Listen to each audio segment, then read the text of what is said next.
Hello, welcome back. It's really been a long time and I'm so glad to be back. It's so good to have you back on this channel, and I believe this year 2024 I've started on a great note, and I tell you to only get better. We're going to have great time of learning, fun and adventure this year, so stay tuned and I know that you will be encouraged. Don't forget to subscribe and click on the button so you do not miss out on any of it. An important factor in life is time. Time literally affects everything that we do. There's a story in the Bible, in the book of Genesis 37 onwards. It talks about Joseph. And Joseph had 10 elder brothers, and he was a favorite of his father. And this made his brothers jealous and angry with him. And he also had dreams that talks about him being great and being, a great star. And this made his brothers all the more jealous about him.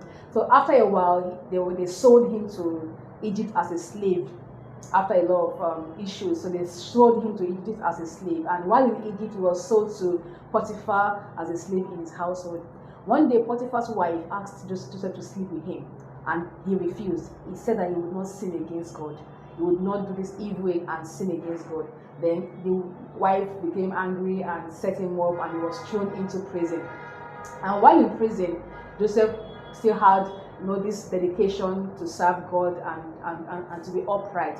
Now, one day, the king, that was the Pharaoh, the king of Egypt at that time, got angry with his two servants and threw them into prison. And it was the same prison that Joseph was also put into. After a while, the two servants of Pharaoh had dreams, and they could not interpret the dreams. So they told Joseph the dreams, and Joseph, by the wisdom of God, interpreted the dreams for them. And it happened exactly how Joseph said it would not happen, by God's wisdom. One of the servants was killed, and the other was reinstated to his position as a king's cupbearer. Now, the interesting thing is this: as the man was going out of the prison, that's the king's cupbearer, Joseph told him that when you go out, please remember me, because I was wrongfully accused and I'm innocent of the crimes that I was accused of. So please just talk to Pharaoh about me and just so I can be released from this prison. Now, after the man left the prison, he totally forgot about Joseph. He did not remember what Joseph did, or he didn't remember Joseph for 2 whole years. And after 2 years, Pharaoh himself, the king of Egypt, had a dream, and no one in the kingdom could interpret the dream.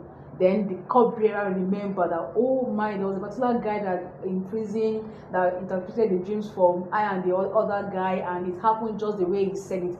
So they brought Joseph out of the prison, and by God's wisdom, he interpreted the dream for Pharaoh, and he also gave Pharaoh the advice to save the whole land at that point in time. And because of this great advice, he was made the second in command, like the vice president of Egypt at that point in time. And he rose in glory, and he was he became the star that he had dreamt about of becoming. Now, where I'm going with this is that if the servant had remembered Joseph 2 years earlier to this time that Pharaoh had a dream, what could have been the best thing that would have happened to Joseph?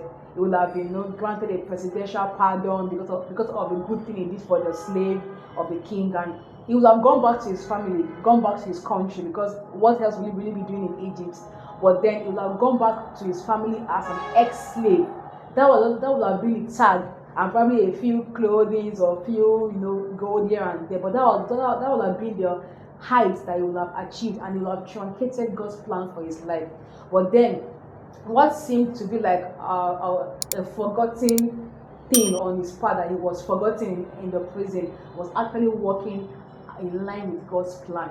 And when it was the right time, God brought Joseph out of prison, and he promoted him to a position that he could have never imagined to have gotten to. Now, I encourage you, viewers, God has a perfect timing for your life. His plan and his purpose will definitely come to pass, because he makes things beautiful in his own timing, his own time. See, as a child of God, if you are a child of God and you trust in the Lord and you are submitted to his will, God is working out a plan for your life.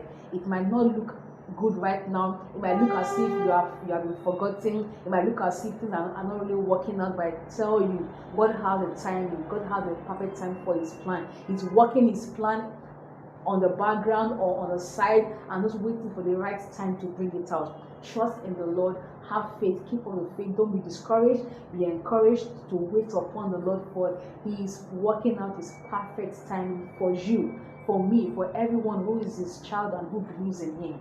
So I encourage you today, don't give up the faith, trust in the Lord, for He has a perfect time, and when His time is right, He will make that thing beautiful. It might be now, it might be later, but God is definitely working on something good for you. Keep on the faith. Thank you for listening to this, and I believe that you will stay tuned to more interesting videos and interesting life lessons on this channel. Bye.